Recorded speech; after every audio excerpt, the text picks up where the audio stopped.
Good morning, Hannah and Jeremy. So great to see you. How are you? Yeah, good. Yeah, how are you? Funny. Oh, fantastic. Okay, let's just get right to this. I love this series, my goodness. And I love the trajectory of the characters and how they change from episode 1 to episode 10.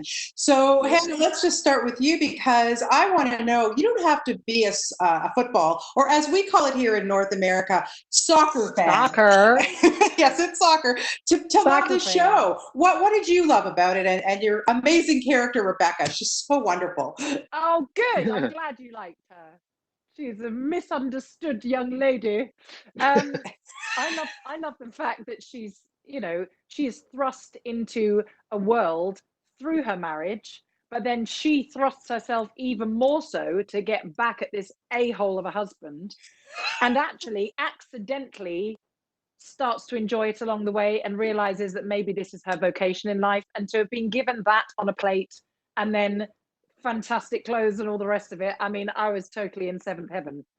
Yeah, I could just imagine. And Jeremy, for you, I mean, never really thought that anything could top being Maggie Smith's butler, but I like Higgins. I have to tell you, he really does. He has an arc too. Are you a soccer fan or football fan yourself? No, I'm not very sporty at all. My family, I was brought up in the 70s, and we all made harps and things out of plastic. I don't know. So when my dad wasn't really into it, so I didn't get into it. But I never have been. But I watched, the occasional big games and catch up then. But no, I haven't been. I also at school I played rugby. Okay. That's a very British thing, isn't it? Yes. It's a very British. Well, it's very violent, and it's kind of didn't. I remember coming back from a game, and I was a prop forward, and basically you people run over you and you fall over. And in a semi, strange kind of grouping. And I remember coming into the showers and I had stud marks on my neck where several guys had ran over me.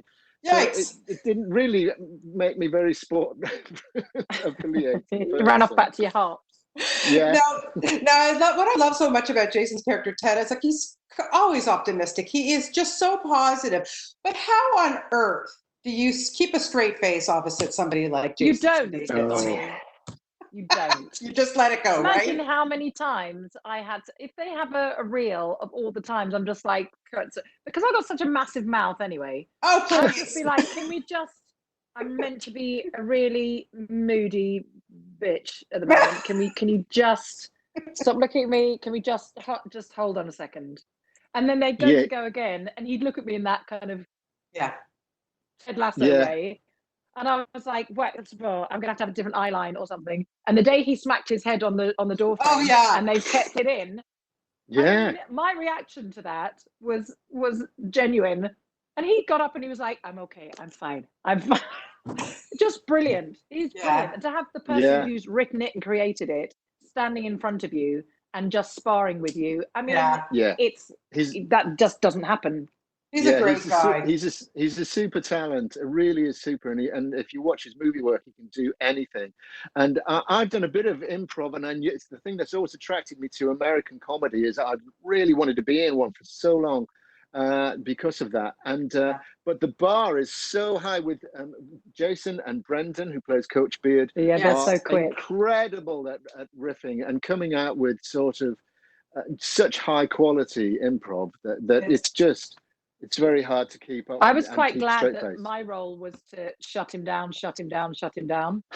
He would be going off on one, and there are plenty of times when I'm like, stop. Yeah. But I was so glad that I wasn't meant to be matching him, because I just don't think that's possible. There were some days when you're like, you are actually mental today. And he was brilliant. Brilliant. Yeah. Probably because he was so exhausted from the shoot. Oh, yeah. He would just go off on a tangent. And you can just tell that the director's like, until 2 o'clock in the morning. Unbelievable. Unbelievable. You guys are so fantastic. I love this show. It makes me want to come to London so bad and buy biscuits at Marks and Spencer's. My favorite biscuits, bar none. But yours looked pretty good too. Ronnie, the shortbreads are the best. Yeah, you wouldn't Okay. think that if you'd had to eat 50,000 shortbreads like I did, just saying. I'm sure, but you still look fabulous. But you guys, thank you so much for your time. Love Thank the you so show. much. And best to you stay healthy and stay safe. Thank you. And you. Yes, Bye. and yourself.